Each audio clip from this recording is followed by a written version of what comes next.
Hello everyone, I hope आप सभी अच्छे हैं। तो पिछले क्लासेस में हम लोगों ने किया था लॉज ऑफ मोशन में जो फोर्सेस होते हैं उन पे क्वेश्चंस कैसे किए जाते हैं, किसने खींचा, किसने रोका, कौन चला, कितने से चला, ये सारी चीज़ें हम लोगों ने कर लिया था। आज की क्लास में हम लोग देखेंगे एक बहुत ही सरफेस की फिनोमेना है जो रफनेस पे डिपेंड करती है, जिसको हम लोग फ्रिक्शन के नाम से जानते हैं। तो फ्रिक्शन क्या होता है, फ्रिक्शन कैसे सीन में आता है, फ्रिक्शन कितने टाइप का होता है, सारी चीज़ों के बारे में आज हम लोग इस वीडियो में कवर करेंगे। तो अगर आपने हमारे चैनल को लाइक शेयर सब्सक्राइब नहीं किया है तो प्लीज़ कर लें, इससे हमारी एनर्जी बनी रहती है। ठीक है, तो आइए आज की क्लास शुरू करते हैं। ठीक है, तो सबसे पहले बात आती है फ्रिक्शन की। किसकी बात आती है? फ्रिक्शन की। तो जहाँ तक फ्रिक्शन की बात है, फ्रिक्शन कहते हैं the force which opposes the relative motion between two surface in contact। मतलब जब दो सरफेस कांटेक्ट में होंगे, ठीक है, ऐसे, तो इनके बीच का जो रिलेटिव मोशन है, यहाँ पे एक वर्ड है उसको ध्यान से समझना है, रिलेटिव मोशन। तो वो रिलेटिव मोशन को क्या करता है? अपोज करता है। अगर ये ऊपर जाएगा तो ये नीचे जाएगा, तो ये इन दोनों का अपोज करता है। अगर ये ऊपर जाएगा तो ये नीचे जा रहा है, तो इसका अपोज करता है कौन? फ्रिक्शन करता है। ठीक है। अब अगर फ्रिक्शन की बात करें तो अगर इसके टाइप्स की बात की जाए, टाइप्स क्या होता है फ्रिक्शन के, तो फ्रिक्शन के दो टाइप्स होते हैं। कितने टाइप्स होते हैं? दो टाइप होते हैं। पहला कौन कौन? तो पहला बोला जाता है जिसको बोलते हैं ड्राई फ्रिक्शन। क्या बोलते हैं? ड्राई फ्रिक्शन, ये हो गया। दूसरा जिसको हम लोग बोलते हैं वेट फ्रिक्शन। जनरली इसमें जो हमको पढ़ना है वेट में, तो वेट में एक नाम आता है जिसको हम लोग बोलते हैं विस्कस फोर्स। विस्कस फोर्स, ये अपने को कहाँ पढ़ना है? 10th चैप्टर में, इसी क्लास में पढ़ना है। ठीक है, यहां पर पढ़ना है हमको स्टैटिक फ्रिक्शन। ठीक है, दूसरा क्या है? काइनेटिक।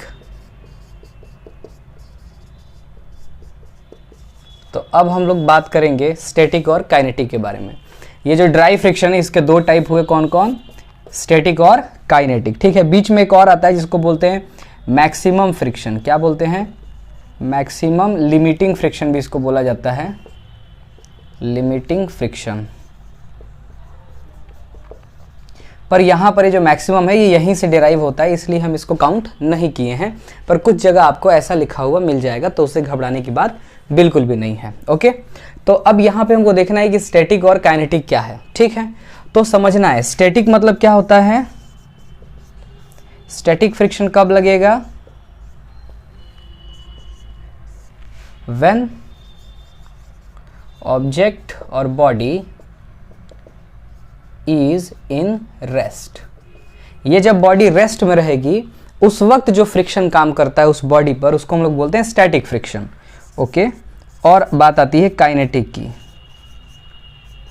काइनेटिक फ्रिक्शन, तो काइनेटिक फ्रिक्शन का जो होता है व्हेन ऑब्जेक्ट या बॉडी स्टार्ट मूविंग।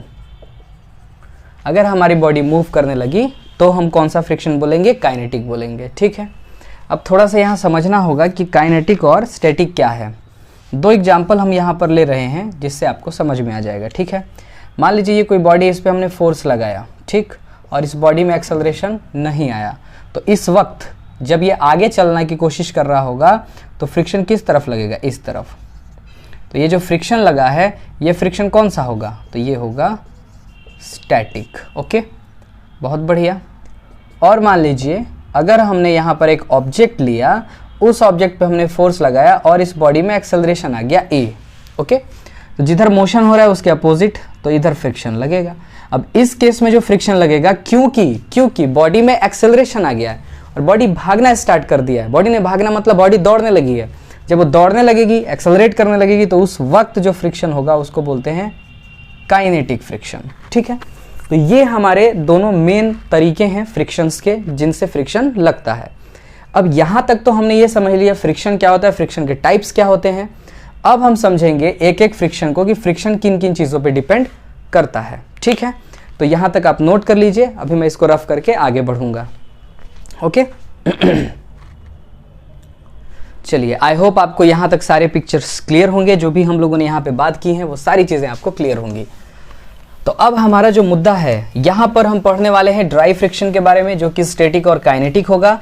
और एक टाइप आता है रोलिंग फ्रिक्शन। ठीक है, तो रोलिंग भी आप समझ लेंगे, रोलिंग जितनी भी चीज़ें रोल कर रही होती हैं उनसे रिलेटेड होता है रोलिंग फ्रिक्शन, है ना। कभी कभी क्वेश्चन पूछता है, एक और होता है रोलिंग, जो कि मैंने यहाँ पर इंक्लूड नहीं किया था। ठीक है, तो रोलिंग जैसे आप देखिएगा गाड़ी के पहिया वगैरह हैं, तो इनमें जो फ्रिक्शंस आते हैं वो रोलिंग फ्रिक्शन होते हैं। ठीक है, तो 3 टाइप का फ्रिक्शन है ड्राई में, कौन कौन, स्टैटिक, काइनेटिक और रोलिंग। ओके चलिए, तो अब हम बात करते हैं फ्रिक्शन के बारे में और अच्छे से। तो फ्रिक्शन में देखा जाए तो फ्रिक्शन किन किन चीज़ों पे डिपेंड करता है। तो friction independent of surface area of contact, यानी जो सरफेस एरिया है टच कर रहा है उस पे डिपेंड नहीं करता है। ओके, और क्या होता है, नियरली इंडिपेंडेंट, यहाँ पर स्पेलिंग मिस्टेक हो गई है, चलो, independent of velocity of block, जो भी हम ब्लॉक यूज कर रहे हैं या बॉडी है उसके वेलोसिटी से इंडिपेंडेंट होता है। डिपेंड किस पे करता है, तो ये चीज आपको ध्यान से देखना है। ठीक है, तो वेरीज विथ नॉर्मल रिएक्शन। अब यहीं से हमारा फ्रिक्शन का सारा कॉन्सेप्ट बनना स्टार्ट होता है। ठीक है, तो आइए देखते हैं नॉर्मल रिएक्शन का क्या कॉन्सेप्ट है, कैसे काम करता है। तो मान लेते हैं बच्चों कि ये हमारा एक कोई बॉडी है जिसका मास है m। ओके, और ये ऐसे रखा हुआ है, इस पे हमने ये F अप्लाइड लगा दिया है। F हमने क्या लगा दिया है, अप्लाइड। ये फोर्स हमने बाहर से इंप्लीमेंट किया है ताकि ये बॉडी चलने की तरफ जाए। तो अब देखा जाए तो यहाँ से नीचे की तरफ आपको कौन सा फोर्स मिलेगा, तो ये जो नीचे की तरफ आपको फोर्स मिलेगा वो मिलेगा mg, और ठीक यहाँ से ऊपर की तरफ जो फोर्स मिलेगा वो मिलेगा नॉर्मल रिएक्शन। ओके, जब ये बॉडी टेंडेंसी दिखाएगी आगे जाने की, किधर जाने की, आगे जाने की, तो यहाँ इस सरफेस पर इस तरफ एक फोर्स लगेगा जिसको बोलते हैं फ्रिक्शन फोर्स, F बोला जाता है। क्या बोला जाता है, F। तो यहाँ पर देखा ये गया है कि F जो है वो डायरेक्टली प्रोपोर्शनल किसके है, N के। प्रोपोर्शनलिटी का साइन हटेगा तो यहाँ पर एक कांस्टेंट आ जाएगा म्यू, और ये हो गया N। अब ये म्यू क्या है, इसको बोलते हैं फ्रिक्शन कोफिशिएंट। क्या बोलते हैं, friction coefficient. Okay, friction coefficient की वैल्यू कितनी होती है, तो इसकी वैल्यू 0 से 0 भी हो सकती है, 0 से ग्रेटर और लेस देन 1 होती है, कतई इसकी वैल्यू 1 नहीं हो सकती। ठीक है, तो ये हमारा म्यू है। ओके, अच्छा ठीक है, ये सरफेस पे डिपेंड करता है, जैसा सरफेस होगा, ज़्यादा रफनेस होगा तो फ्रिक्शन ज़्यादा मिलेगा, तो सरफेस का ये फिनोमेना है। अब यहाँ से हमारी कहानी शुरू होती है। ये म्यू अगर अलग अलग होगा तो फ्रिक्शन भी अलग अलग होगा। अब देखिएगा, समझिएगा, मान लीजिए मैं कह रहा हूँ कि एक होता है म्यू एस, इसको बोलते हैं स्टैटिक। ये किसके लिए यूज़ होता है, स्टैटिक फ्रिक्शन के लिए, स्टैटिक फ्रिक्शन कोएफिशिएंट। ये क्या है, स्टैटिक फ्रिक्शन कोएफिशिएंट म्यू के, इसको बोलते हैं काइनेटिक फ्रिक्शन कोएफिशिएंट। ठीक है, ठीक है। अब ये कब कौन यूज किया जाएगा, ये समझने के लिए हमको थोड़ा सा देखना पड़ेगा, एक ग्राफ देखना पड़ेगा कि ग्राफ कैसे लगता है, कैसे नहीं लगता है। तो आइए ग्राफ देख लेते हैं। ग्राफ जो बना है बेटा, ये ग्राफ बना है, देखिएगा आप ध्यान से, इधर F अप्लाइड है, यानी वो फोर्सेस जो फोर्स हम बाहर से लगा रहे हैं, और इस एक्सिस पे हमारा फ्रिक्शन है। ठीक है, यहाँ पर देखा गया है कि फ्रिक्शन जो है कुछ हद तक डायरेक्टली प्रोपोर्शनल होता है, उसके बाद एक किंक आके ग्राफ ऐसे हो जाता है। अब ये जो आपका आया है थोड़ा सा कहीं कहीं ऐसे बना रहता है, ऐसे बना रहता है, इसको बोलते हैं किंक। क्या बोलते हैं, किंक, ग्राफ में किंक आ गया, बहुत शार्प चेंज।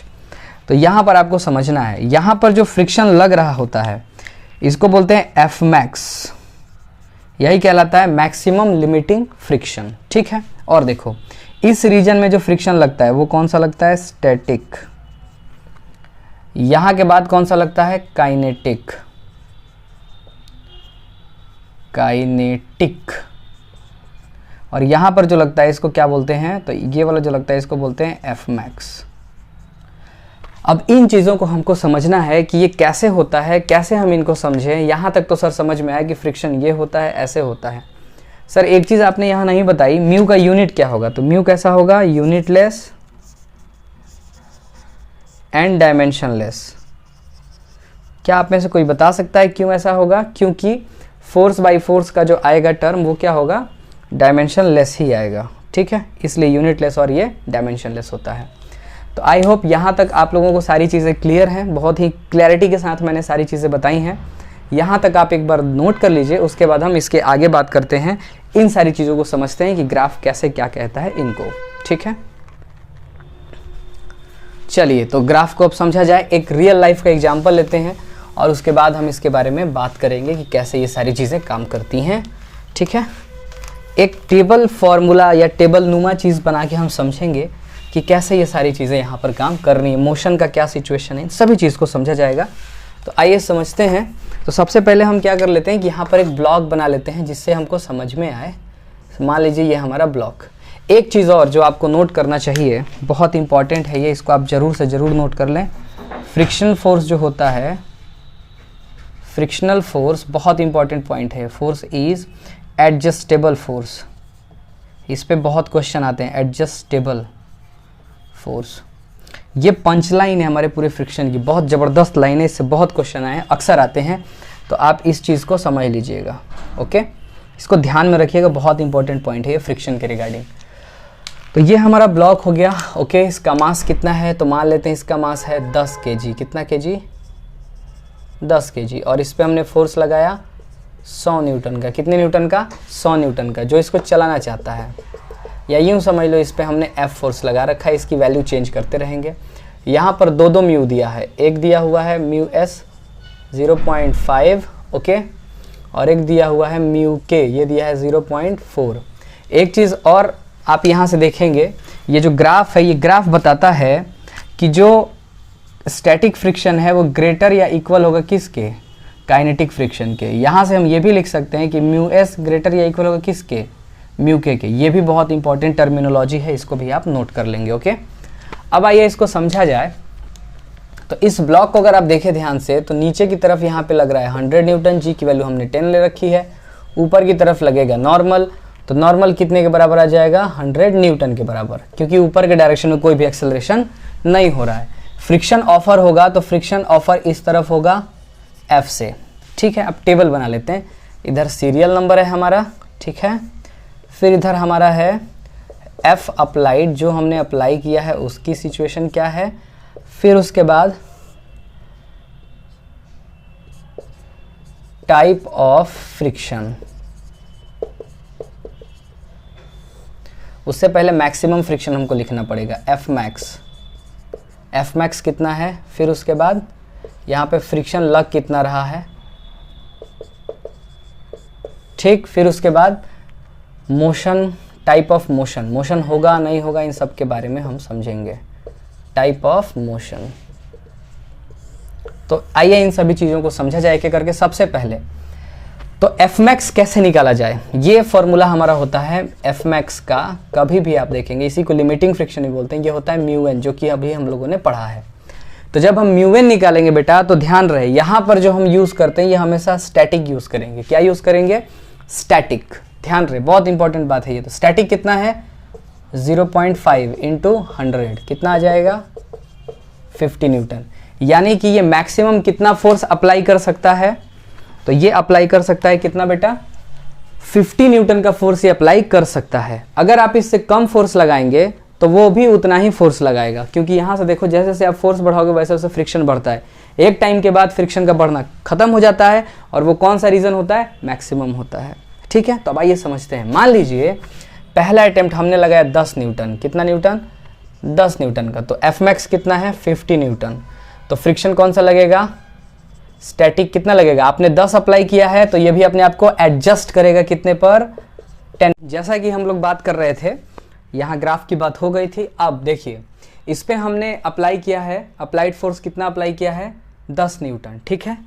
तो मैक्सिमम फ्रिक्शन कितना है 50, इसको हमने लिख दिया मैक्सिमम फ्रिक्शन 50। इससे ज़्यादा इसकी कैपेबिलिटी नहीं है लगाने की, तो कितना लगाएगा 50 न्यूटन लगाएगा, ठीक है।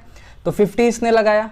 अब हमको कंपेयर करना है कि क्या जो हमने फोर्स लगाया है वो फोर्स मैक्सिमम फोर्स से जो फ्रिक्शन वाला है उससे ज़्यादा है कि कम है। तो देखा जाए तो 10 न्यूटन 50 न्यूटन से कम है। इसका मतलब इस बॉडी में क्या होगा, तुमने 10 से खींचने की कोशिश की तो ये फ्रिक्शन वो अपने आप को एडजस्ट करेगा, कहेगा अच्छा बेटा 10 लगाया तो ये भी 10 लगा देगा, क्योंकि एक खास रीजन तक ये क्या करता है अपने आप को एडजस्ट करता है, क्योंकि फ्रिक्शन एक एडजस्टेबल फोर्स है। इस पे क्वेश्चन आता है तो आपने 10 अप्लाई किया तो फ्रिक्शन भी 10 अप्लाई करेगा, बॉडी में मोशन होगा नहीं होगा।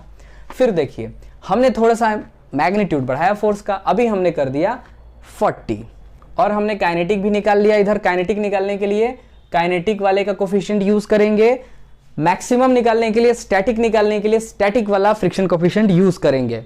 अब क्वेश्चन ये आता है कि सर अगर दोनों केवल एक दिया है तब, तो वही काइनेटिक का भी काम करेगा वही स्टैटिक का भी काम करेगा। तब प्रॉब्लम होती है जब स्टैटिक अलग दिया रहे काइनेटिक अलग दिया रहे, तो ऐसे करेंगे। ओके चलिए, ये 40 न्यूटन का फोर्स लगाया। अब फिर से आपको देखना है क्या 40 50 से ज्यादा है, नहीं है। इसका मतलब ये कब तक एडजस्ट करेगा फ्रिक्शन फोर्स 50 न्यूटन तक। तो 50 से कम लगाए हो तो 50 लगा देगा। और बॉडी मोशन होगा नहीं होगा। अब हमने क्या किया, थोड़ा हमको चिढ़ आ गया, अच्छा बेटा नहीं चल रहा है तो हमने लगा दिया 50 लगाया जब हमने, तो इसने भी 50 तक अपने आप को मैनेज करना था तो एडजस्ट किया 50 तक। लेकिन अब इस हालात में जो बॉडी है वो बॉडी इंपेंडिंग मोशन में चली जाएगी, यानी बॉडी अबाउट टू मूव है, चलने को है, यानी बॉडी अब चल नहीं रही है लेकिन चल सकती है, ये सिचुएशन है अबाउट टू मूव। फिर हमने क्या किया 80 न्यूटन लगाया। अब आप देखेंगे कि 50 न्यूटन से बहुत ज़्यादा है 80 न्यूटन, तो ये अब अपने आप को एडजस्ट नहीं कर सकता। तो जैसे आपने 80 न्यूटन लगा दिया तो बॉडी जब देखेंगे 50 न्यूटन से ज़्यादा है तो अब बॉडी दौड़ने लगी मतलब काइनेटिक आ गया, भागने लगी। तो काइनेटिक कितना है 50, तो यहाँ पे फ्रिक्शन लगा 50, यानी बॉडी का मोशन स्टार्ट नहीं होने तक मैक्सिमम फ्रिक्शन लगता है। बॉडी में जब मोशन आने लगता है तो कौन सा फ्रिक्शन, काइनेटिक लगता है। बॉडी जब रुकी हुई है कौन सा फ्रिक्शन, स्टैटिक। बॉडी का मैक्सिमम फ्रिक्शन कौन सा, तो वो होगा स्टैटिक, उसको बोलते हैं मैक्सिमम फ्रिक्शन, ठीक है। तो अब कैसे निकालेंगे कितना एक्सेलरेशन आया, तो देखिए आप थोड़ा सा ध्यान से, ये जो इक्वेशन मैंने लिखा है कैसे लिखा है तो समझ लीजिए। हमने लिखा है ये हमारी बॉडी थी, इस बॉडी पर 10 kg की थी, 80 न्यूटन हमने लगाया, फ्रिक्शन इधर कितना लगा 40 न्यूटन, बॉडी इधर चली ए से, तो लिखेंगे ना 80 ने खींचा 40 ने रोका, कौन चला 10 कितने से चला ए से, तो ए इक्वल टू आएगा 40/10 बोले तो 4 मीटर पर सेकेंड स्क्वायर। तो ये हमने ऐसे निकाला है। इस टाइप का क्वेश्चन हम लोगों ने प्रीवियस वीडियो में किया था। तो यहाँ पर बच्चों जो ध्यान देने वाली बातें थी वो क्या क्या थी, फ्रिक्शन एडजस्टेबल फोर्स है, फ्रिक्शन कोफिशिएंट जो होता है वो दो टाइप के होते हैं, स्टैटिक और काइनेटिक। स्टैटिक ज़्यादा होता है काइनेटिक से, क्योंकि आप इस ग्राफ से भी आप देख सकते हैं, ओके। और स्टैटिक फ्रिक्शन ज़्यादा होता है काइनेटिक फ्रिक्शन से। जब तक बॉडी रुकी रहती है और बॉडी का फ्रिक्शन अपने आप को मेंटेन करता है, कब तक, मैक्सिमम वैल्यू तक, उसके बाद से जो फ्रिक्शन लगता है वो काइनेटिक लगता है। अगर क्वेश्चन में एक म्यू दिया रहेगा यानी एक कोफिशिएंट ऑफ फ्रिक्शन दिया रहेगा तो वही काइनेटिक का भी काम करेगा और स्टैटिक का भी काम करेगा। लेकिन अगर दो दिए रहेंगे तो हम इस सिचुएशन के तरीके से सॉल्व करेंगे, ठीक है। आई होप आज की क्लास में जो भी हम लोगों ने समझा सीखा वो आपको क्लियर हो गया होगा, और अगले क्लास में या तो हम इस पे क्वेश्चन लेंगे या फिर इससे रिलेटेड जो भी डेरिवेशंस हैं आगे हमारे एनसीईआरटी में उनको हम कवर करेंगे, ठीक है। मैं पूरी कोशिश कर रहा हूँ कि समय से आप लोगों का सिलेबस खत्म हो जाए, और ऐसे ही आप लोग अपना प्यार बनाए रहें, देखते रहें, सीखते रहें, क्योंकि जब तक सीखने का जज्बा है तब तक जीतने का जज्बा है। That's all for today.